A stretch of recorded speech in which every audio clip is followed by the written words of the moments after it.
lagi dengan Bu Arfi dalam pembelajaran Pendidikan Pancasila dan Kewarganegaraan kelas 7 di SMP Muhammadiyah Al-Kautsar program khusus. Hari ini kita akan belajar tentang arti penting Undang-Undang Dasar 1945 dan norma yang berlaku dalam masyarakat. Simak baik-baik ya. Arti penting Undang-Undang Dasar 1945 bagi bangsa Indonesia. Yang pertama, yakni memberikan penegasan tentang pembatasan, pembagian kekuasaan, dan tata cara pengelolaan negara. Yang kedua, memberikan kepastian hukum dan jaminan hak asasi manusia. Substansi di dalam Undang-Undang Dasar 1945.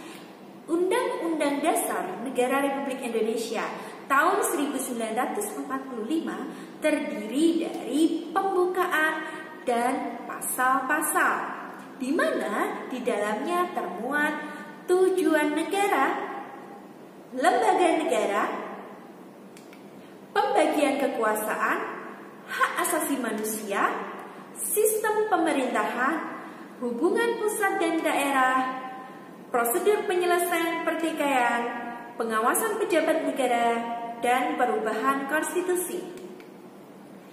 Periodisasi berlakunya Undang-Undang Dasar 1945. Periode yang pertama yakni 18 Agustus 1945 sampai dengan 27 Desember 1949 berlaku Undang-Undang Dasar 1945. Periode yang kedua, 27 Desember 1949 sampai dengan 17 Agustus 1950, berlaku Konstitusi Republik Indonesia Serikat. Periode yang ketiga, 17 Agustus 1950 sampai dengan 5 Juli 1959 berlaku Undang-Undang Dasar Sementara 1950. Periode yang keempat yakni 5 Juli 1959 sampai dengan 19 Oktober 1999 yaitu Undang-Undang Dasar 1945. Jadi, apakah Bu Undang-Undang Dasar yang berlaku saat ini? Undang-Undang Dasar yang berlaku saat ini adalah Undang-Undang Dasar Negara Republik Indonesia tahun 1945 hasil amandemen.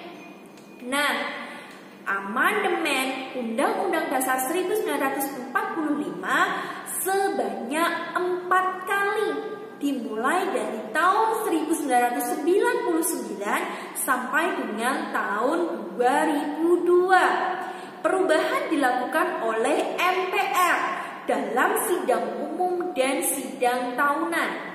Kalian juga bisa lihat pasal mana saja yang diubah dan apa saja yang dihapus.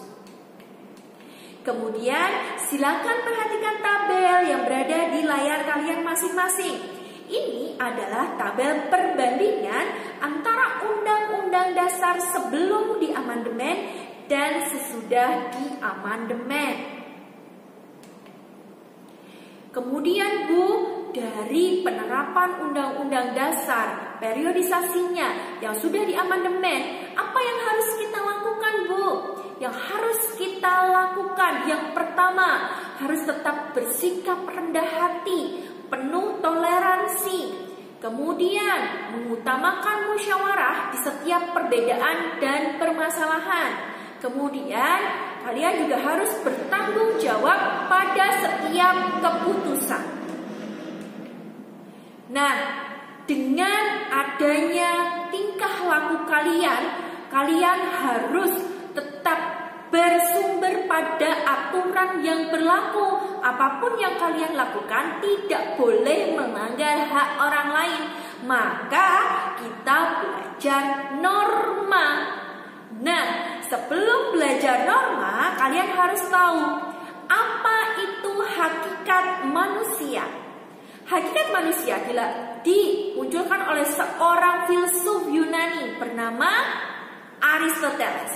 Beliau mengatakan bahwa manusia itu adalah zoonpolitikon.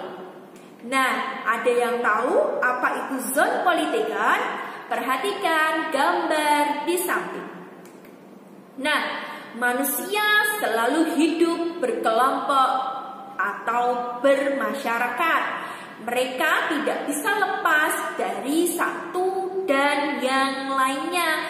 Ini adalah arti manusia sebagai zoonpolitikon.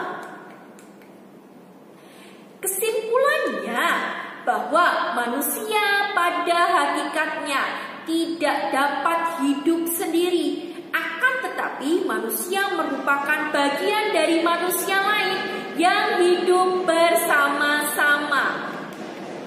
Nah, manusia yang memiliki berbagai kepentingan, manusia yang hidup bersama-sama tadi memiliki banyak kepentingan yang berbeda. Beda-beda kepentingan mengakibatkan menimbulkan perselisihan dan kekacauan. Nah, kekacauan ini diakibatkan karena mereka saling berinteraksi. Nah, mereka yang saling berinteraksi mengakibatkan membentuk norma sebagai pengikat sosial. Nah, jadi kita dapat simpulkan bahwa norma adalah aturan-aturan tertulis maupun tidak tertulis yang berisi petunjuk tingkah laku yang harus dilakukan manusia dan bersifat memaksa agar kehidupan berjalan aman dan tertib. Fungsi dan tujuan norma. Norma berfungsi mewujudkan keteraturan dan ketertiban dalam hidup bermasyarakat, berbangsa, dan bernegara, yang memiliki tujuan menciptakan keamanan dan ketertiban dalam hidup masyarakat. Macam-macam norma. Norma berdasarkan sumbernya. Norma berdasarkan sumbernya. Yang pertama adalah norma agama, bersumber dari Tuhan Yang Maha Esa. Yang kedua, norma kesusilaan yang bersumber dari hati nurani masyarakat atau hati nurani setiap individu. Kemudian yang ketiga, norma kesopanan yang bersumber dari tingkah laku masyarakat. Yang keempat, norma hukum yang bersumber dari aturan yang dibuat oleh lembaga yang berwenang. Kemudian norma berdasarkan daya pengikatnya. Yang pertama adalah cara atau usage. Yang kedua, kebiasaan atau folkways. Yang ketiga, tata kelakuan atau mores. Yang keempat, adat istiadat atau custom. Di sini Bu Arfi akan membahas tentang adat istiadat atau custom. Nah, ini adalah gambaran suku bangsa yang berada di Indonesia. Banyak sekali kan? Nah, adat istiadat adalah tata kelakuan yang terintegrasi secara kuat dalam setiap perilaku anggota masyarakat. Ini bersifat kekal dalam kehidupan masyarakat dan peraturannya biasanya tidak tertulis dan berkembang dan dipertahankan secara turun-temurun. Nah, anak-anakku semuanya, itulah materi yang dapat Bu Arfi sampaikan pada pertemuan kali ini. Semoga materi ini bermanfaat bagi kalian. Tetap jaga kesehatan kalian